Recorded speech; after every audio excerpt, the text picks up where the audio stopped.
জল শাশুড়ি, আমিও কম যাই না। আর হেয়ার কালার করতে আমাকে আর দরকার হয়নি।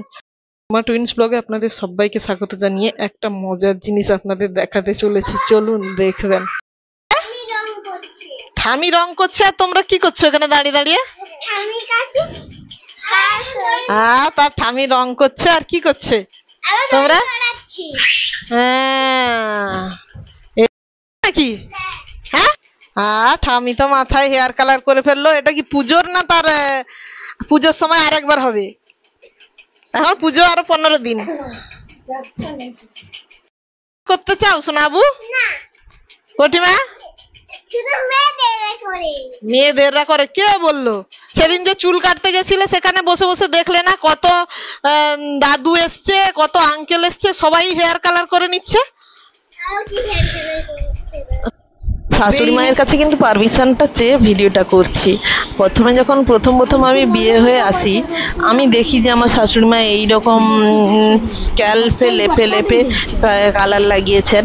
এবারে আমার বাপের বাড়িতে কি হতো, আমার মা বলতো যে একটু যেন চামড়ায় না লাগে, তুই পুরো চুলগুলোতে লাগাবি। তখন আমরা ব্রাশ দিয়ে চুলটাকে আলতো তুলে রেখে রেখে আস্তে আস্তে করে লাগাতাম, স্ক্যাল্পে লেগে গেলেই মা চেঁচামেচি করতো।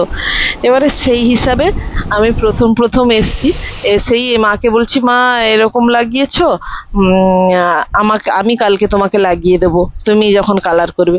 এবারে আমি মাকে সেই রকম, আমি যেরকম আমার মা স্ক্যাল্পে লাগানো চাইতো না, আমি সেই রকম আস্তে আস্তে ধীরে ধীরে শাশুড়ি মাকে লাগিয়ে দিচ্ছি। তারপরে আমি হাত ধুয়ে এসে দেখি মা যেই পর্দা বন্ধ করে তার মাথায় নিজেই তার ব্রাশ নিয়ে পুরো স্ক্যাল্পে লেপে লেপে লাগাচ্ছে। তখন আমি বুঝলাম যে মায়ের হয়তো এইরকম পছন্দ হয়নি। আমি নিজে মনে মনে ফিল করলাম যে শাশুড়ি মায়ের এইরকম পছন্দ হয়নি, মানে মা দু রকমের। আমার মার আবার স্ক্যাল্পে লাগলে চলে না, আমারই সেটা বুঝতে ভুল ছিল যে সব মানুষ এক রকমের হয় না। আমার মার তার সেটা পছন্দ, আমার শাশুড়ি মাথার তার যেরকম প্রথম থেকে কেউ লাগিয়ে দিয়েছে বা লাগানো শিখেছে, তার স্ক্যাল্পে লাগলে পুরো সেই রকম যে আঁকা থাকে মাথায় কান অবধি, তার হয়তো সেটাই ভালো লাগে। প্রত্যেক মানুষেরই হয়তো ভালো লাগা আলাদা আলাদা, সেটাই আমার বুঝতে দেরি হয়েছিল। সেই যে লাগিয়েছিলাম, তারপর থেকে আর কোনোদিন শাশুড়ি মাও আমাকে বলেনি লাগিয়ে দিতে, কারণ আমার তো লাগানো তার পছন্দ হয়নি।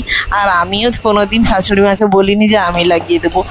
ও তার নিজের মতো করে করছে, করুক। আমি তো একবার করে বুঝলাম যে ওটা তার পছন্দ নয়, তার প্রথম থেকেই যেরকম যার অভ্যাস, সেই ব্যাপারটা এটাই হয়েছিল।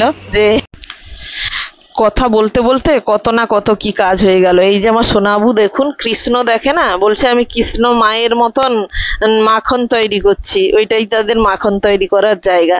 বলতে বলতে রান্নাও কমপ্লিট হয়ে গেল। কাঁকরোল ভাজা হয়েছিল, বাচ্চাদের সবজি দিয়ে মাছের একটা তরকারি হয়েছিল, আর আমাদের লোটে মাছের তরকারি হয়েছিল, তার সঙ্গে হয়েছিল চাটনি। শাশুড়ি মা এবারে চুল শোকাতে গেছে, চুল শুকিয়ে এলে শ্যাম্পু করে আসবে। দুবার প্রথম সব বাড়িতেই এলেই এরকম মানুষদের বুঝতে অসুবিধা হয়, কিছুদিন থাকার পরে সবই বোঝা যায়। এই হচ্ছে ব্যাপার। এখানেই শেষ করলাম, টাটা।